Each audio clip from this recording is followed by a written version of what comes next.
تو یہاں پر جو تجاویز آئی ہیں کہ یہ جو ظالمانہ ٹیکس کا نظام انہوں نے لگایا ہے اس پر، اور میں آپ کو بتاؤں کہ ہمیں سب کی بات کرنی ہے، کلیکٹو بات کرنی ہے، اور یہ سمجھنا ہے کہ انڈسٹری والا سمجھے کہ یار ہماری بات نہیں کر رہے ہیں، آپ مزدور کی بات کر رہے ہیں، مزدور سمجھے کہ آپ انڈسٹری کی بات کر رہے ہیں، وہ سمجھے کہ آپ تاجر کی بات کر رہے ہیں، تنخواہ دار کی بات کر رہے ہیں، تو یہ مسئلہ حل نہیں ہوگا.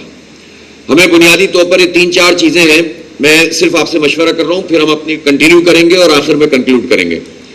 مجھے یہ بتائیں کہ یہ جو آئی پی پیز والا معاملہ ہے جس کی اب ہر چیز کھل کر سامنے آ گئی ہے، تو آپ کی طرف سے میں یعنی دیکھیں پشاور گیا ہوں، لاہور گیا ہوں، فیصل آباد، راول پنڈی، اور اب یہ کراچی میں لوگوں سے مشاورت ہو رہی ہے، وہاں تو سب یونانیمس کہتے ہیں کہ ان آئی پی پیز کے دھندے کو اب ختم ہونا چاہیے اور کم از کم حکومت ری نیگوشیٹ کرے، اور یہ جو عذاب ہم پر مسلط ہے ہزاروں ارب روپے کا، اس سے ہماری جان چھوٹنی چاہیے. تو ایک تو ہمارا یہ پوائنٹ ہے، اس پر سب کا اتفاق ہے، اور اس کی وجہ سے جو ہم پر ٹیکسز آ رہے ہیں ان ٹیکسوں کو ختم کیا جائے، یہ سلیب سسٹم ختم کیا جائے. یہ آپ نے بینر بھی لگائے ہوئے، اور اسی طرح یہ تاجر دوست اسکیم کے نام سے اب یہ مجھے عتیق میر صاحب بتا رہے تھے، ظاہر ایک بڑا اچھا خاصا بڑا SRO ہے، اور انہوں نے لیاقت آباد کی مارکیٹ کی ایک دکان پر 60 ہزار روپے ماہانہ ٹیکس عائد کر دیا ہے. بھائی یہ کیا طریقہ ہے؟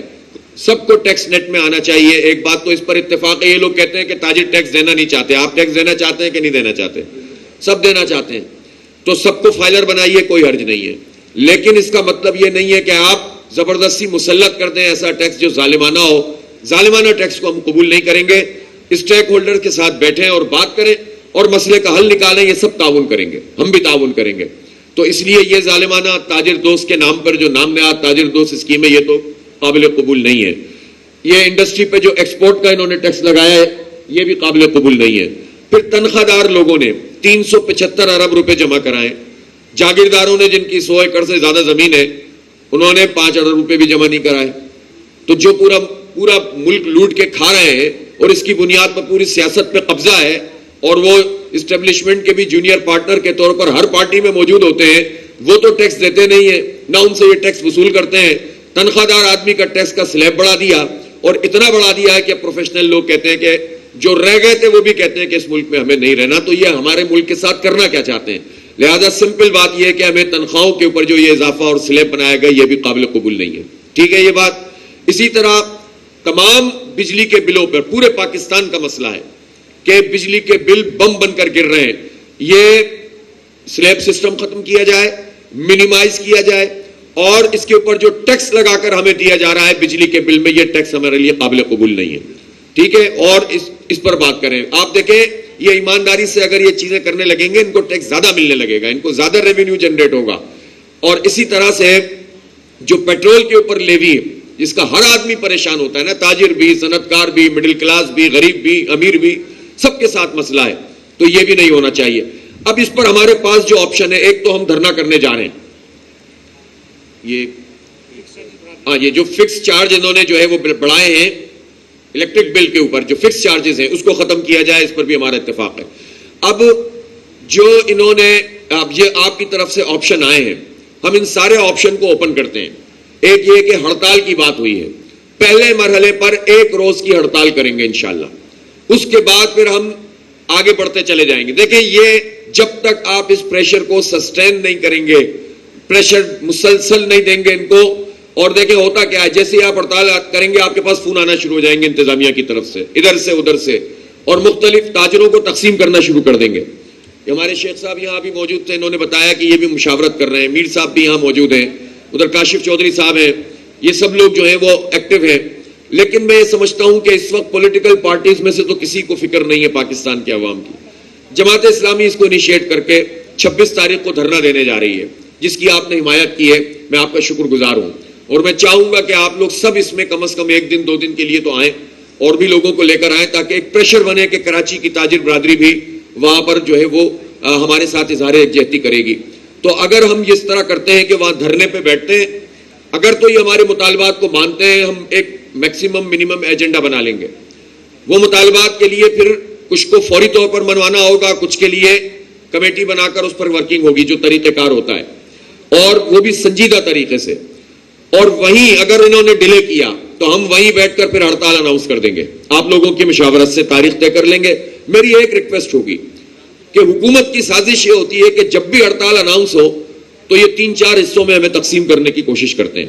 اب تاجر تنظیموں کے دیکھیں آپ کی اپنی ظاہر ہے کہ اسٹینڈنگ ہے, آپ لوگ اپنی کام کرتے ہیں, بعض اوقات جو ہے وہ اس میں ایک چیز ہم آپ کو یہ فیسیلیٹیٹ کرنے کے لیے تیار ہیں کہ ہم آپ کے ساتھ بیٹھ جائیں گے اور متفقہ ڈیٹ کے اوپر اتفاق کر لیں گے. دیکھیں اب یہ وقت نہیں ہے کہ آپ کہیں جماعت اسلامی کرے گی اور فلاں کرے گی, کسی کو کوئی غم نہیں ہے. میں آپ کو صحیح بات بتا رہا ہوں, راستہ یہی ہے کہ اگر جماعت اسلامی نے انیشیٹو لیا ہے تو بھائی نہ میں اپنی ذات کے لیے لے رہا ہوں, نہ منیم ظفر کے لیے لے رہا ہوں, نہ بابر خان اور عتیق میر کے لیے, نہ جماعت اسلامی کے لیے. یہ پورے پاکستان کے ہمارے قوم کے مستقبل کا معاملہ ہے. اس پر خدا کے لیے اتفاق کر لیجئے اور آ جائیے. ہم ہڑتالوں کا بھی آپشن بالکل کھلا ہے. اور اس کے ساتھ یہ جو آپ نے بات کی ہے بجلی کے بلوں کا بائیکاٹ, دیکھیں سول نافرمانی ہم نہیں کرنا چاہتے, لیکن تنگ آمد بجنگ آمد ہم اپنا پولیٹیکل رائٹ استعمال کر سکتے ہیں. میں حکومت کو وارن کر رہا ہوں اس لیے کہ اب پاکستان کے لوگوں کے پاس کوئی دوسرا آپشن نہیں ہے. ہوتا یہ ہے کہ جب محدود طریقے سے آپ یہ کام کریں گے تو وہ پھر آئسولیٹ کر دیتے ہیں لوگوں کو. اس میں لالچ نہیں چلے گی, اس میں اپنی اپنی بات نہیں چلے گی. پوری قوم متفق ہو کر ایک کال کے اوپر جب یہ طے کر لے کہ ہم بجلی کے بل نہیں دیں گے, تو جب نہیں دیں گے تو انشاءاللہ یہ گھٹنے ٹیکنے پر مجبور ہو جائیں گے. تو آپ لوگ اس کے اوپر ذہن بنا لیں کہ ہم یہ فیصلہ بھی کر سکتے ہیں. دیکھیں ہمیں بہت آگے تک جانا ہے, یہ ہمیں روکنے کی کوشش کریں گے تو ہم رکیں گے نہیں. یہ کل بھی پرسوں ابھی تو یہ ویسے ہی کہہ رہے ہیں, ریکویسٹ کر رہے ہیں کہیں اور کر لیں, ادھر کر لیں. ہمیں دھرنا کرنا ہے اسلام آباد میں. اگر انہوں نے ہمیں روکنے کی کوشش کی تو پھر آپ کو پتا ہے کہ پرامن لوگ ہیں ہم تو امن کو کبھی بھی خراب نہیں کرتے. پرامن طریقے سے بیٹھیں گے, ہمارا جمہوری سیاسی آئینی حق ہے. اگر انہوں نے گڑبڑ کرنے کی کوشش کی تو میں آپ کی بہاف پہ انشاءاللہ تعالی پھر کال دوں گا اور پھر انشاءاللہ تعالی آپ رسپونڈ بھی کریں گے تو پورے پاکستان کو ہم بند کر دیں گے انشاءاللہ. یہ جماعت اسلامی ہے, یہ کوئی چھوٹی موٹی بات نہیں ہے. اور یہ ہمارے پاس یہ آپشن بھی ہے, ہم دھرنے بھی دیں گے, بجلی کے بلوں کا بائیکاٹ بھی کر سکتے ہیں, ہڑتالوں ایک بھی کریں گے اور ایک کے بعد کئی بھی کریں گے.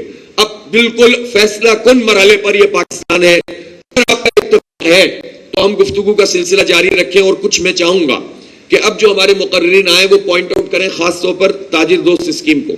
یہ جس خوبصورت طریقے سے اس کا نام پیش کیا گیا ہے تو اس میں تو نام میں ہی مجھے دھوکہ لگ رہا ہے. اور ظاہر ہے کہ اس حکومت سے ہمیں کوئی توقع بھی نہیں ہے کہ یہ تاجر دوست, یہ صنعتکار دوست بنے گی. تو میری خواہش ہوگی کہ آپ لوگ ان تمام چیزوں کو جو تجاویز آئی ہیں اس کو بھی بات کر لیں اور اس کے ساتھ ساتھ کچھ نئے پہلو بھی واضح کر دیں. تو آخر میں ہم پھر مختصراً 2-4 منٹ میں پھر کنکلوڈ کر دوں گا. بہت شکریہ جناب, جزاک اللہ.